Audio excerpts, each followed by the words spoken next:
salute to Potter Payper. You are a 4-star general, 5-star general in this thing, and I'm gonna break down why. Potter to me is like, he's such a cold barra. Unfiltered stories. I swear he's got like a novel's worth of freestyles, an encyclopedia worth of raps over the years. It's his conviction, it's his cadence. It's like, I believe him. Do you get what I'm saying? Yeah. I believe him, bro. Eclipsing a lot of people's expectations. Go and listen to the way that this guy's rapping and the stories that this guy's telling, and like, you know, and just the things that he's saying. The beginning of his grind, from the root of his grind, he was hungry, uncompromised, stayed true to himself, and brought you the unapologetic, raw, undiluted version of his life, according to him, through his eyes, speaking his truth. Potter Payper has been bringing real rap back to the UK and beyond, with a career spanning over a decade. Let's take a look at how he has changed his life around with rap and become a successful businessman in the process.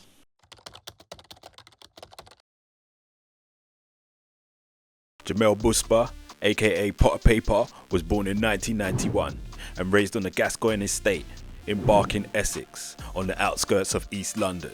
My name is Jamel Buspa. I'm half African, bro. Yeah. You know what I'm saying? It's that I have to fight for it. I have to fight to like, I have to just fight for that right. Yeah. To say that because my skin's white. Do you know what I'm saying? And some people just, obviously, I don't know.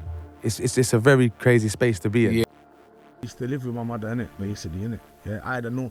Like, you know what it is, without going into too much, obviously my mother is a G. Yeah. You get me? Yeah. That's the best way for me to put it, innit? My mum is a G, and she would do whatever it took to make man. I was a bad youth, yeah. He wanted everything, yeah. And he went on the road and stole and robbed and lied and done whatever to get everything. Got myself in trouble to the point where my mum said to herself, she would rather do that herself. So my mum started doing a couple fraud things and whatever not. You get me? Like, obviously I've got little sisters that are older now that I don't want them to ever think that man's mum was anything less than a G providing for man, innit? Do you know what I'm saying? Like, at the end of the day, everyone makes mistakes, everyone makes poor decisions and thinks, everyone takes risks on different levels and different scales, innit? Do you know what I'm saying? So she done whatever she thought was necessary to feed her family and to keep her young son off the roads, innit? Off the streets. It didn't really make up for like the fact that when she went to jail, I didn't have her mum, innit? Yeah. Do you know what I mean? And then that kind of thing, when she went to jail, I didn't have like, that's when I kind of like full time went to live with my nan, innit? My nan, like I said, is the rock of my family, so she look after my whole family. Do you know what I'm saying?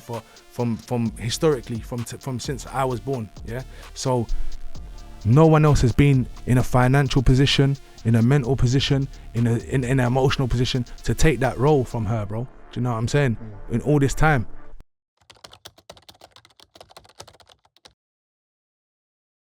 Potter Payper wrote his early bars during the UK garage and grime era. His mum used to listen to garage along with bashment. This, in addition to being surrounded by loads of different cultures on the estate, there were several types of music that he would listen to. That era built top spitters in youth clubs, on estates and pirate radio. Although the youth at the time couldn't see an end goal or any sort of success in the space, it would be a genre that would attract the youth, trying to reach the heights of performing over the airways on the most popular stations and getting booked and paid for raves in the UK and even overseas, with places like Iron Napa holding the most popular raves. Potter Payper came about from basically when I was younger. I went to jail and like I was just like some fat little white kid with glasses and long hair from Barking, Essex. So obviously when I hit Feltham's and these places, obviously it's not all suns and rainbow and sun dance, you get me? Yeah. So I say, yo, bye looks like Harry Potter, fam. You see, from there, it just kind of stuck. People just call me Potter. So I kind of embraced it, and then later on in life, the paper got added by mistake to a video. Basically, I was trying to make a tune called Paper Chasing. So it's meant to be Potter, Paper Chasing, the tune called. But then obviously the person put Potter Payper, the tune called Chasing. Okay. So that was the first ever thing that was years and years ago. Like, I think it might have been Pac-Man TV or something. Okay. Like years and years ago, fam. And then from there, it's like Potter Payper, right? That sounds kind of hard, you know. Definitely like grime, MC days. Okay. So I didn't start off as like a rapper or hip hop artist, although that was my big influences, like obviously growing up on an estate in England. Yeah. That grime was the forefront of the music at that time. So I used to start writing little lyrics in my youth club and stuff, getting better and better, and then yeah, developed from there. Okay.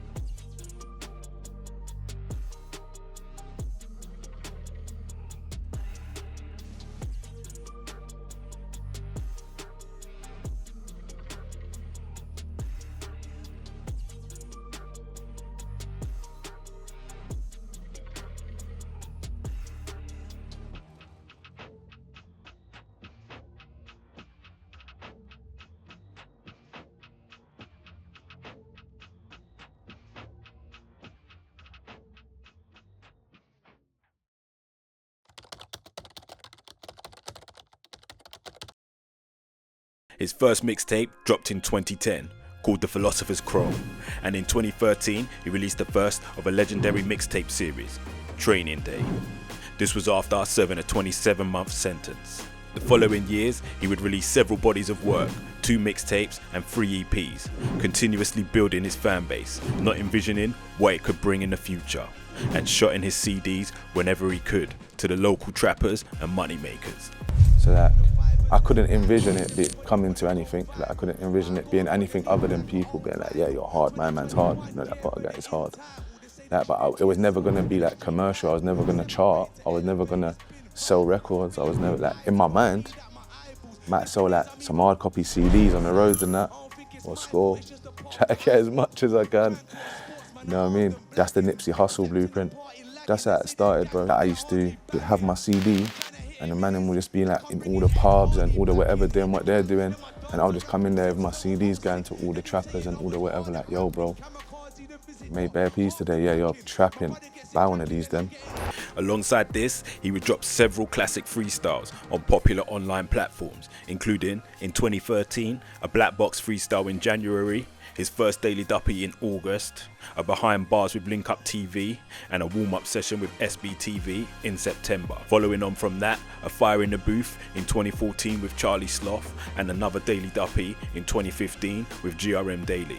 On that same year, he dropped the mixtape 24. The meaning behind 24 is I just turned 24, and this is the first time of me like going into a year in my life where I'm clear of jail, I'm clear of like any issue, I'm focused in it, you know what I mean? And there's been other meanings as well, we're out here 24s. You got the program as well, with Jack Bauer 24, that's a little theme, you know, I done Training Day with a theme thing. So that was sort of in my mind as well. Potter Payper was building a following and a name for himself, already dropping crazy classic tracks resonating to this day. From Purple Rain on Training Day, I Love This, as well as the intro to the tape, his Black Box freestyle, one of my faves, Hard, from Training Day 2, and even having a debut headline show in September 2016. The thing is, with Potter Payper, he had a problem, something that was clear to him, as he was living it day in and day out. Up until like now, I haven't been out of like custody for a space longer than 8-9 months. Since I was about 15, 14, you know what I'm saying? An investigation which began in 2015 would see Potter Payper hit a roadblock. In 2015 he was arrested, charged in 2018 and sentenced to 5 years and 4 months in prison. Went away for conspiracy to supply crack and heroin, county lads. Going away this time, like the last time, the final time, was the only time I ever needed to go. You get me? Was the only time that I ever learned something. Potter Payper had been in and out of jail 14 times, motivated by money and looking after his family. Something he couldn't put down, as it was basically like a career at this point. First time I ever went to jail, I was basically 14, got 15. Okay, what was that for? Go on, yes. For robbery. You know what, to be honest, even now at this stage, yeah, at the age I am, I haven't reflected hard enough on what that done to me, innit? You know what I'm saying? I haven't reflected on hard enough on the reasons why I was 14, 15, 13, however old, on the street, there are robberies. You have to learn people to love from a distance. Yeah. Do you get it? So like on that sentence, like, I spoke to my mum I was 3.5 years, I spoke to my mum probably about 5-6 times. Never got one visit, never saw her, never hugged her, never nothing. 3.5 years. You get me? Like, That jail sentence you just did this one just now, and then obviously all through my life, all through my child, even when I was 15. Do you know what I mean? I'd go jail 4 or 5 months. I wouldn't see no one, bro. I'd be there on my ones, innit? Yeah. When I go court I'm sitting in the court, I'd be there on my ones, bro. Not because my family didn't care about my family, because I didn't care about my family, bro. Okay. Do you get it? And it's one of them. That's a lot of man as well. A lot of man out here think like, oh, because you ain't got this and you ain't got that, you ain't got the best of this. You start moving like, say, it's them people, so it's your people then's fault, fam. You get me? Like, some people, that's it, they didn't pattern up, that's it, innit? That's the situation you're in. You pattern up now. While he was in prison, he would start putting his music on streaming platforms and start taking it seriously after being asked a series of questions by a governor while inside. But like, what's it called? Because I wasn't taking it seriously and treating it like a business, so I just didn't really genuinely care about it. Like that, I wasn't monetizing, innit? So like I missed out on a massive part of that. Then it's only when I went to jail this time that I began to get my affairs in order and started to monetize, and then that's when obviously I realized like, fuck that shit, man. Like, I don't need to do that. I'm bigger than that now. Yeah. Like, not to say like I'm bigger than the streets, but like, you saw those different revenue. I've outgrown it, innit? You know what I'm saying? Yeah. Like, I've outgrown it. I've outgrown the people, the places, the experiences. Yeah. You know what I'm saying? Like, it doesn't entertain me no more. Yeah. Like, I don't care about who shots this and who does this and Yeah. who does that. Like, I don't give a dash. Yeah. Potter Payper was released in 2020, the year of COVID, while people were still locked down.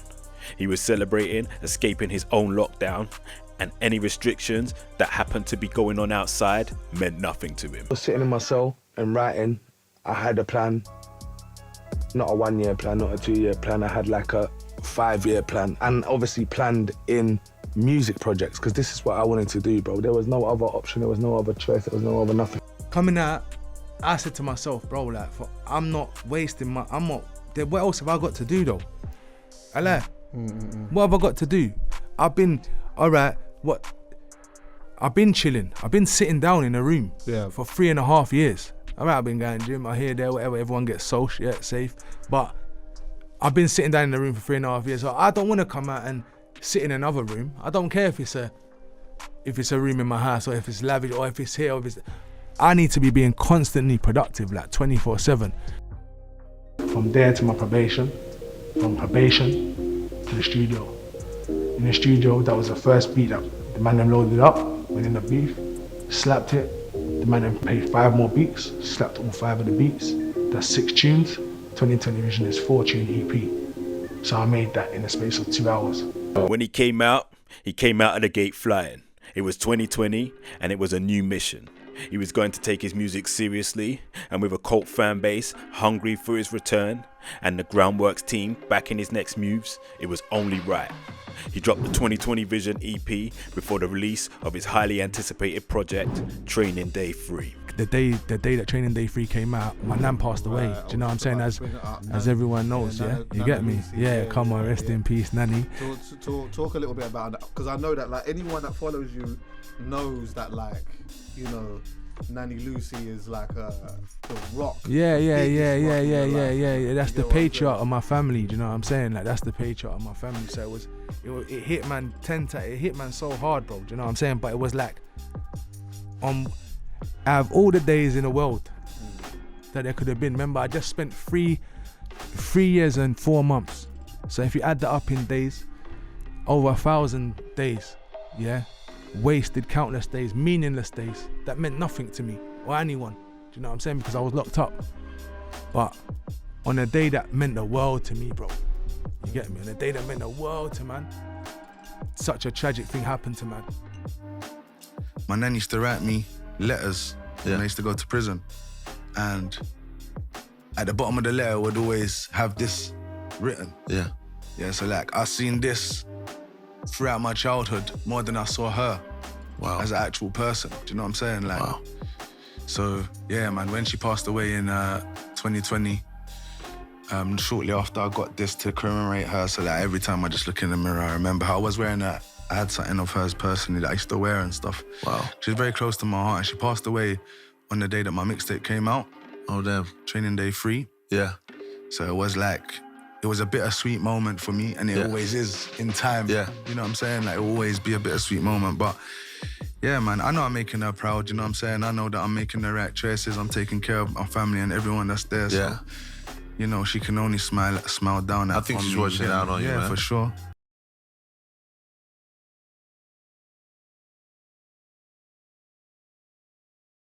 Without dictating his feelings, it was a very emotional moment. Training Day 3 entered the UK album charts at number 3, and an amazing accomplishment it was. This was completed independently, with 5 of the tracks from the tape landing in the UK charts too. Now I was vindicated, like, okay, cool. I've ticked that box. I've hit the charts. I've got a higher position than God knows who on what week. They're massive, they're with massive labels. We were independent. You know, we had a very small budget to work with. Like, we'd done it on really next to nothing. So it was like, all right, cool. We were vindicated as a collective. My team, Brownworks, and my management. We were obviously vindicated as a collective, happy, chest out, chins up. Now saying like, they're in a position to say to all the industry naysayers, we told you so. We told you that this was it. You didn't get behind us. And now you wanna come around. The following year, Potter Payper released the mixtape, Thanks for Waiting, a collaborative mixtape featuring a host of big names in the game, from Digger D, NSG, Rimsey, Unknown T, and M Huncho. Training Day was Training Day.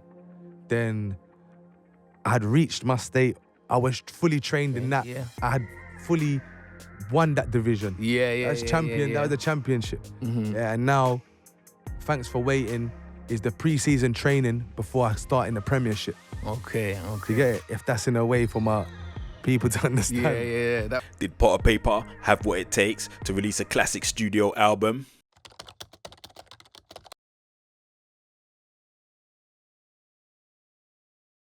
I ain't a quitter, like. I'm not gonna quit. I'm not gonna let myself or the people around me like go without, or I'm not gonna be looked down on. I'm not gonna be made to feel less because I have less. You know what I'm saying? So, like, I refuse to stomach that.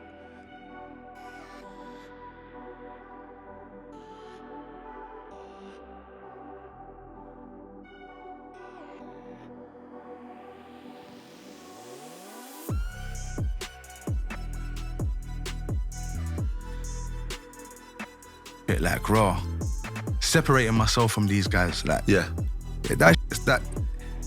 a Mobb Deep bar, he's like, he's alright, but he's not real. You know about that bar? That's what real backers like. It's like, they're alright, you get me, but they're not real. They're not who they say they are. Yeah. Or they might be now, but that's because they got music money type shit. They wasn't what they said they was in the beginning. Yeah. You get me?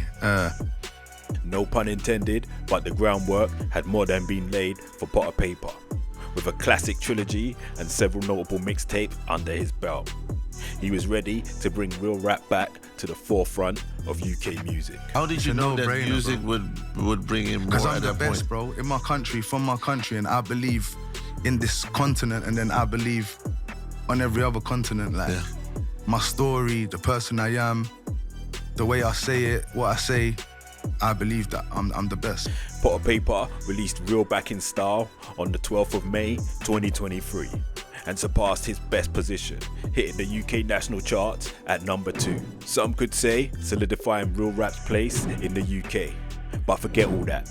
It was here to stay in the first place, and with Potter Payper making statements every time he released projects, it was a beautiful touch and a spotlight that he definitely deserved, pouring his heart out on the project.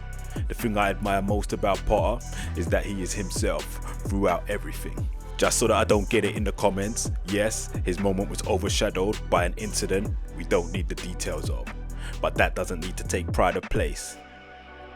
He was back outside and back to work a couple months later. February 2024, Potter Payper won his first Mobile Award for Album of the Year, after several nominations years prior.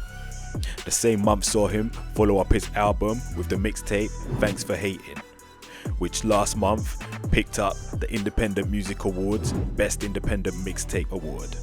Let's not forget the collaborative mixtape project 36 Hours with M Huncho, which dropped in May this year, Flash forward and we have Potter Payper the artist and businessman, with his label, 360 Label, headed up by him and his partner Jess, with an impressive roster including KB, V Gonzalez, K Money, AB and Twin S. They're firing on all cylinders, including the big man himself, who has just released what I think is his 9th mixtape, Nightmare Before Christmas, alongside dropping a fire in the booth with Charlie Sloth, with works with Alchemist planned for his follow-up album. I can't wait to see what Potter Payper and 360 Label have in store for 2025. Thanks for watching.